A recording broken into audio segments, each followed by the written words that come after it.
And Jonathan Phil asks a question: what does it mean to be an American to you, Kenny? Oh, okay.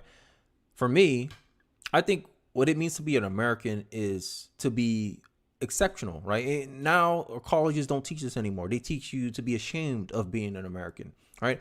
An American used to mean like, hey, we're leaders. We lead the world, right? We're the city on top of the hill. We're the example, right? And I just think that American exceptionalism, like being exceptional, being striving for your goals, being wealthy, being success based on how you define it, right?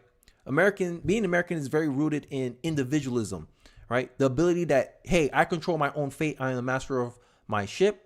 I am the captain of my soul.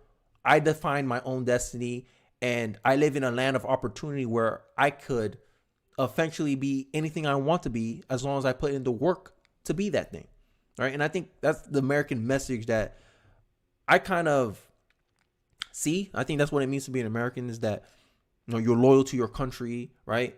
You want to leave the country better off than how you found it, how you were brought up into it.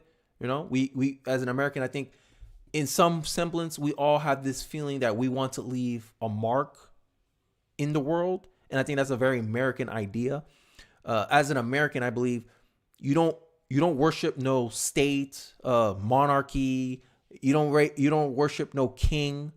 You only worship God or your principles, right? Benjamin Franklin is a good example of this. His 13 virtues, right? Either there's two types of American. You got the religious one. Hey, my faith in God, and I only serve God, and I do things in accordance to His will. And then you got the other American that's based on principles. Hey, I have these principles. This is how I choose to live my life. This is the American way, and I want to be an example for all my fellow countrymen, right?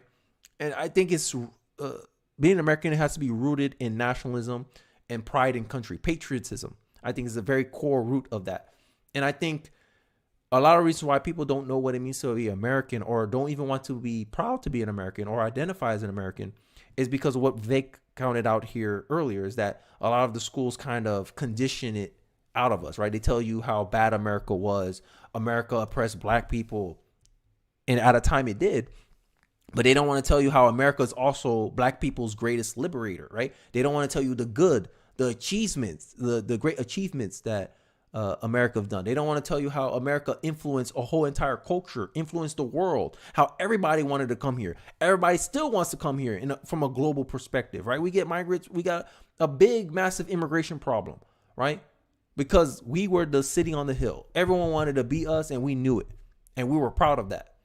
And I think we lost sight of that. And I think maybe it can come back, but I guess it depends on how Vivek really pitched this. Trump, it's the same thing. Before Trump ran for president, all the black rappers wanted to be Trump. I want to be rich like Trump, right? He ran as a Republican. Now they all hate him, right on cue, right? And you want to tell me there's no narrative, there's no script that Hollywood has to follow? There's not a message that they're trying to push, right? But I digress, bro. But being American is uniquely striving for ideals, striving for success, whatever that may be for you, right? And I think that's kind of my general whatever. How I believe what being an American really is, bro. But I think it's rooted in love of country, love for your people, and wishing better for the welfare of the country, right? And you tell it straight, you tell it how it is. Hey, you give them the bitter truth because you believe and trust in your fellow Americans that they can handle the truth, as Vivek so kindly articulated. But I digress.